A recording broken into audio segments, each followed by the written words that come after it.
Today from Second Kings, I'm going to share with you really one of my favorite Old Testament stories. It's the story of the healing of a military commander from Aramea, or what we might now call Syria, and his name is Naaman. The story is found in Second Kings chapter 5.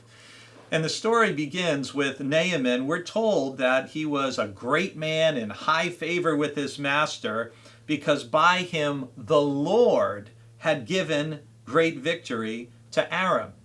Now, that's a statement. Imagine being an Israelite hearing this story. This is the country whose army had killed King Ahab. Can you imagine being told, hey, by the way, God was giving victory to your enemies over your own leader? That'd be kind of shocking, wouldn't it?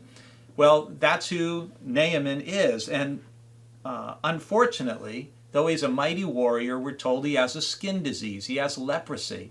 And then, after this mighty warrior, the next person we meet in the story is a little girl, an Israelite girl who was captured during a raid, who now serves as a servant to Naaman's wife. And so the little girl says, oh, well, it's too bad he can't just go to the prophet who's in Samaria and he would cure him. This little girl has so much faith that Elijah and Elijah's God could help him. So Naaman goes to his king and says, hey, I want to go and see if I can be healed. And the king, of course, wants to support his military commander, sends him with gold and silver and 10 sets of expensive clothes. Now imagine you're the Israelite king. All of a sudden, the commanding general of your enemy's army shows up at your door with a note saying, hey, I'm sending you my military commander so you can cure him of his disease. Well, the Israelite king, he's totally flustered and he's frightened and he thinks, oh, he's trying to pick a fight with me, and he tears his clothes.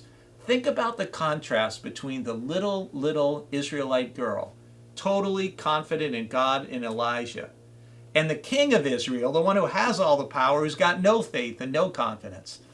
So anyway, Elijah sends word, don't worry about it, send him to me. So Naaman rides up with his chariots and all his guys and everything, and Elijah won't even come out of his house.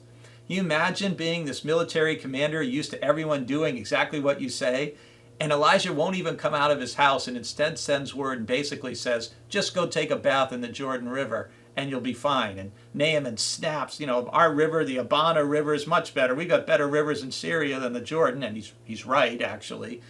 But even though it was something easy to do, and he finally goes ahead and does it after his servants, just like the little Israelite girl, the servants are the ones who have the wisdom to know what is right.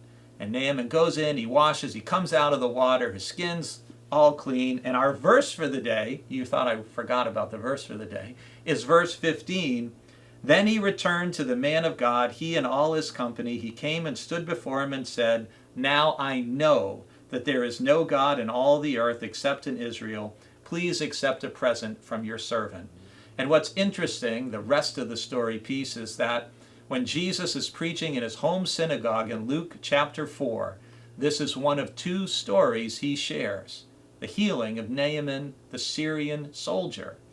And it's part of how Jesus is telling us it has always been true that God's love and concern extends beyond the borders of any one nation, even beyond the borders of Israel.